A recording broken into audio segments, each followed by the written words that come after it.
Hi everyone, welcome back to Dan's Daily Tips. Today we will be changing out a light, so a regular household light inside of the house. This is an old 1980s or maybe even 60s light that we will be removing out of here and replacing with something more of this century, which is an LED light. I'll show you. So it works by having these LED little bulbs and a special ballast. And it hooks up to your load and neutral wire and also ground. So it just works as any typical electrical light. It's just an LED. It's gonna save you some money with electricity, and it's gonna last you for 10 to 20 years. You don't have to change any bulbs, and just more efficient. Looks nicer. So we're gonna remove this light first. I'm gonna grab some tools and we're gonna proceed to changing it out. So you need some basic tools. First of all, we're gonna grab a voltage tester, or just a tester where you would test if you have any current in your wires. You can also test it with turning on and off your switch. That would work, and if you just turn off the switch and there is no current coming into your light, you're pretty safe. But if you want to be even safer, you go to your electrical box, either, I don't know, where you live. It might be on your ground floor, or it might be in the basement of your house. Usually in Canada, that's what we have. In the basements of our house, we have electrical panel, and you search for your area if it's labeled.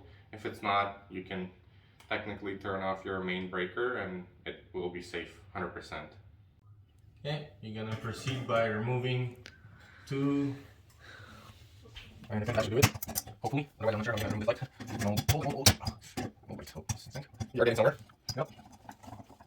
So here you see all the wires. They're pretty safe, but if you want to double check, I will show you how to check with your voltage tester.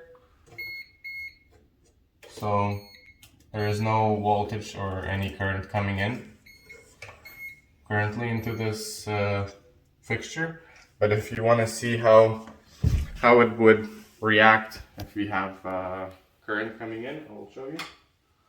So it's just gonna be like that. So pretty much you have to see when it's beeping rapidly, most likely you have a current, and that's how you test it. Right? So turn it off. No current. So now I will unhook these old morettes. So to put them on, you do clockwise and undo them counterclockwise, untwist them,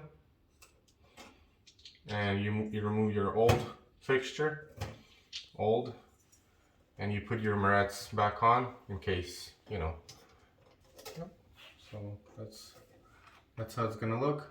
I have to remove this old mounting plate and either put a new one or get some screws so we can mount our new light. So if you're doing some small jobs, I would highly recommend getting new morettes, because usually if you're doing a replacement of your light and you have either the morettes that are provided by the manufacturer that are yellow or orange, they're not as of good quality as these ones. These would be like $2 to $5, and they're more secure.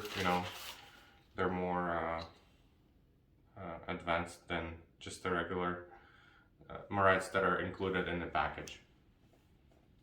So before you install, I would recommend, this is a stranded wire. This is not a solid wire. Usually that's how it would come in.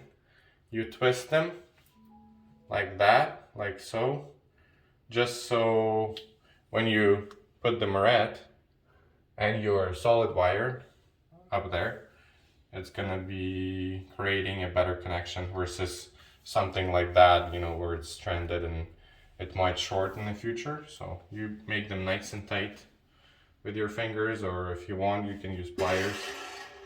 And that's how you make them neat, and your connection will be much better, much more stronger, and last better. What I like to do is usually you have this ground wire, that's how it looks, and it's exposed copper wire, or any type of exposed wire. Usually that would be your ground. So I like to hook in or install my ground wire first. Here, how you use moret is you take it, this open end, and pretty much like a bottle cap. You make your wires together, you put them together, and you start to twist. And you twist until you feel like your wires are twisting together. And as you can see, this connection is done.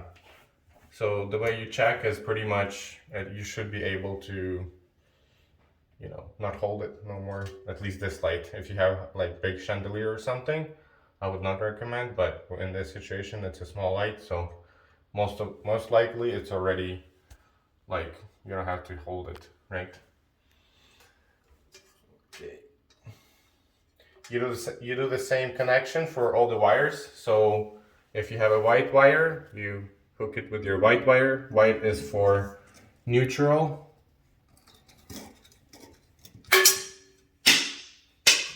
You see, the old morets are just falling off, so that's why you should upgrade it into the new morets, because they would be a much better solution.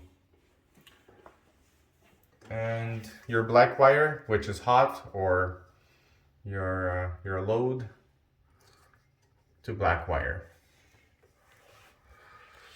Okay, and you twist, and when you feel the wires are twisting together, here, that's how you should have your connection done. So before you place anything back on the ceiling and finalize it, you have to, I would recommend checking it. So looks like we've done it correctly. The wiring has been properly done. So you just tuck it in, all your wires, and you can do this like that.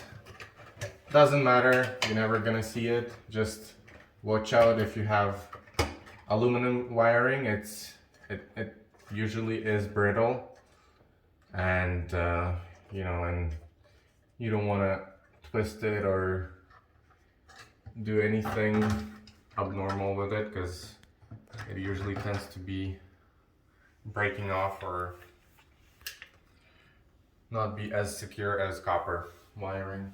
And also you are better off maybe having an electrician do this when you have aluminum wiring, because there are certain processes that need to be done, like extra things that need to be included in this installation. But with regular copper, it's pretty simple. So yeah, it's just like so. There were 2 screws that I've installed prior in the box, so I will show you. So screw here, screw there. Usually that's how it's gonna mount onto your mounting holes or into them, and you just tighten them up like so. Might take a while, but you just do that. You secure it in place so it would not fall or would not happen anything to it. Okay, let's see. I would say that's secure. And you take your cover plate or whatever you have to diffuse your light, stick it back in here. Here we have some flaps that close or keep it in place. Okay, that's it. That's how you make your rooms brighter and update your lights. But I'm not a professional electrician. I am the homeowner of the house, and in Ontario and Canada, you are technically allowed to do this job as a homeowner. I would not be responsible for anything. I don't want to be responsible for, if you're not comfortable doing this, I would strongly suggest getting a professional to do this for you. But technically this is nothing difficult if you do it right and you do it safely. If you like this tip, if you like this video, please like. If you think that I've done something wrong or you have some better experience and you can comment and suggest to some other people, help them, please do so, and subscribe if you want to watch and continue see our progress and maybe learn more things about houses and any tips regarding how to manage your property. Thanks for watching, and I hope to see you soon.